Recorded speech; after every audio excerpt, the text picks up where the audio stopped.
ভারতের সাথে উষ্ণ সম্পর্ক ছিল এটা আমি বলতে চাই না, ভারতের সাথে এক ধরনের সম্পর্ক ছিল, খুবই গভীর ছিল সরকারের। পাকিস্তানের সাথে সম্পর্ক ডেলিবারেটলি খারাপ করে রাখা হয়েছিল, কিছু সিদ্ধান্ত ছিল যার কারণে পাকিস্তানের সাথে সম্পর্ক আগের তুলনায় ডেটোরিয়েট করেছিল। আমাদের ধরুন 2009-এর আগে পাকিস্তানের সাথে আমাদের যেসব বিষয় ছিল তার তো কোনো পরিবর্তন হয়নি পরবর্তী 15 বছরে। আমাদের দিক থেকে ওদের দিক থেকে কোনো পরিবর্তন হয়নি। বলতে পারেন আপনারা যে ক্ষমা চায় নাই, বলতে পারেন যে অ্যাসেট ভাগাভাগি হয়নি, সেটা আগেও হয় নাই, পরেও হয় নাই। কিন্তু এই সময়টাতে ডেলিভারিটলি কিছু সিদ্ধান্ত নিয়ে পাকিস্তানের সাথে সম্পর্কটাকে খারাপ করা হয়েছিল। আমাদের সিদ্ধান্তটা ছিল যে আমরা পাকিস্তানের সাথে একটা স্বাভাবিক সম্পর্ক প্রতিষ্ঠা করব,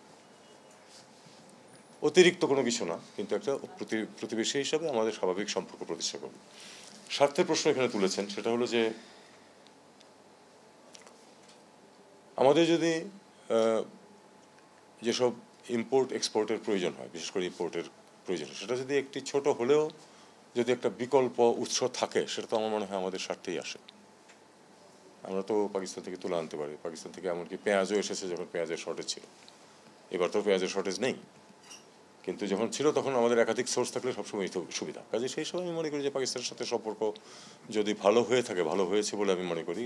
ডেলিভারিটলি যেটুকু খারাপ করে রাখা হয়েছিল সেটুকু এক্সট্রাঅর্ডিনারি কোনো সম্পর্ক না, কিন্তু সেটা ভালো হয়েছে, এটা আমাদের স্বার্থে গেছে বলেই আমার বিশ্বাস। যদি শেখ হাসিনাকে ফেরত না দেয়, আমার মনে হয় শুধু এই একটি ইস্যুতে আমাদের সম্পর্ক আটকে থাকবে না, কারণ বহুমাত্রিক সম্পর্ক তো সমস্ত পৃথিবীর দেশের সাথেই আছে, ভারতের সাথেও আছে।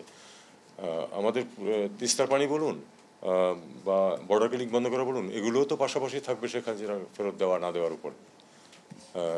একটা তো আরেকটার উপর নির্ভরশীল না, আমাদের ওই স্বার্থগুলি থেকেই যাবে।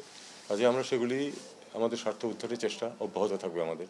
কতদিন লাগবে আমরা জানি না, তবে আমরা অবশ্যই চাই যে যেহেতু তিনি কনভিক্টেড হয়েছেন তাকে ফেরত দেওয়া হোক, যাতে আমরা বিচার শাস্তি ইমপ্লিমেন্ট করা যায়।